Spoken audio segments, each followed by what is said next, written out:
We have the Ingles Sub Elmer's BLT, $9.98. I did get the bread toasted. I already know that's going to make a huge difference. Let's weigh it. Weigh in 1/2. 7.6 ounces.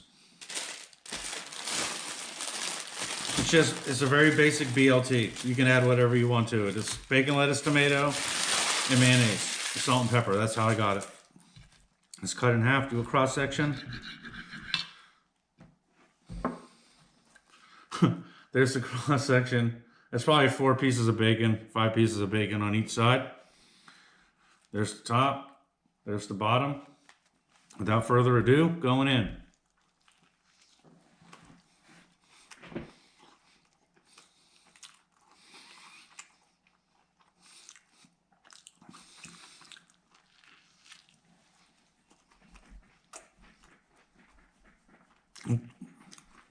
Tell right off the bat, the bacon is soft.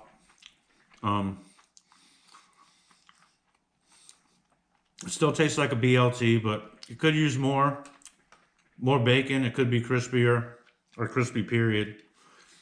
If I did this again, I'd probably get the turkey sub and then add bacon to it. You can add double meat for $3 for a large.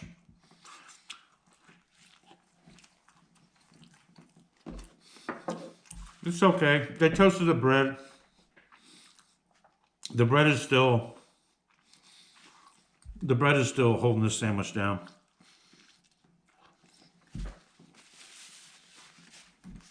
Right off the bat, the Italian sub at Ingles is the way to go. Get the bread toasted.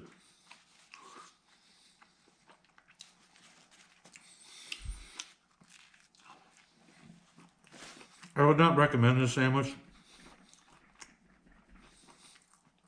but it's okay. Not a super high rating, but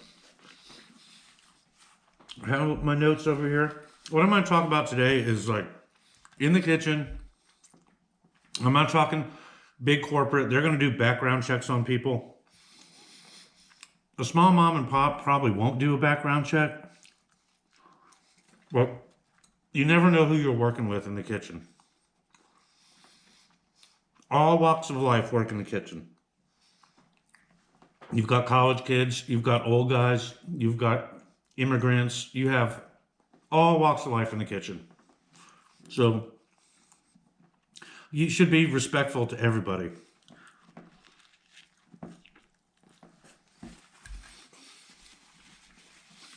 You never know what some people are going to do. Like, you never know a person's demeanor, especially when they're new. You don't know their history. You talk at work. You don't know what they do outside of work. I worked at a restaurant in Miami when I was a kid. It was L&N Seafood. I was the fry guy. And this is like a nice upper-end Italian restaurant. I mean, upper-end seafood restaurant. We had 2 dishwashers in there. They were brothers or cousins. I don't know if they were related. They were both from El Salvador. El Gato was one of the nicknames, and El Flaco was his cousin or brother. But El Gato was shot in El Salvador. Something went down. He was shot in the back by the army, shot in the back twice, and left for dead. And he survived. And he had this. We were like, yeah, whatever. He pulled his shirt up, and obviously, like a 5.56 round, like serious damage. But he survived, and that dude was a total gangster, like in his country. And I don't ever know what happened to him. We worked together for a year or so. They kind of just phased out. But in the same. We were like across the mall from like a TGI Fridays. And so there was a waiter. He worked at both places, actually. This kid was he was a good looking kid. He was so over the top cocky, over the top jerk all the time. And, you know, cooks are back there in the kitchen, probably making $8, $10 an hour. I don't even, $7.50 an hour back then, probably. Talking in the 80s. And this guy would come back and flaunt his money. Oh, look at all the money I made, blah, blah, blah. Nobody liked this guy. Well, he did that over at TGI Fridays. And he got into it with one of the dishwashers there. Flaunting his money, running his mouth, this, that, and the other. And, well, at the end of the night, 1 o'clock in the morning, he's going to his car. Guess who was there waiting for him? The dishwasher. And he stabbed him. He stabbed him pretty good. Kid survived. The story goes he lost a lung. I never heard any follow-up from that, but always be respectful to your coworkers. Always be yes, ma'am, yes, sir, to your coworkers if you can. It just makes the kitchen a better place, more professional. And keep your dishwashers happy. I had this one dishwasher. He's a good dishwasher at the country club I worked at. And I could always tell when he was getting overwhelmed.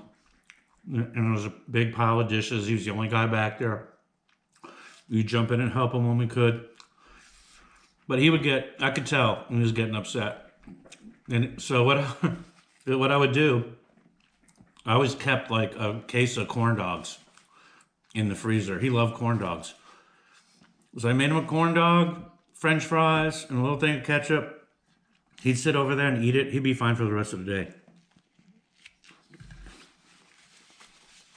So as a chef, be aware of your dish pit. Treat them with respect. Here's another story. This is not when I was in culinary school. Before I got the job at 82 Queen, I was working at this Applebee's restaurant, right? You know, this Applebee's, right? So they start everybody in the dish pit, which is not uncommon. So I'm in the dish pit. I'm wearing my chef coat. I got my like tie on from school. I look like a total cornbag. And I'm not even scraping the plates. Like the waitresses scrape the plates and they come in, stack them, or busboys scrape the plates, stack them. The chef walks over. He's this big chef. He was this big, imposing dude and mountain of a man. And he walked past the garbage can and he sees a piece of silverware in there and he takes it out. He digs through it. He finds another piece of silverware. He takes it out.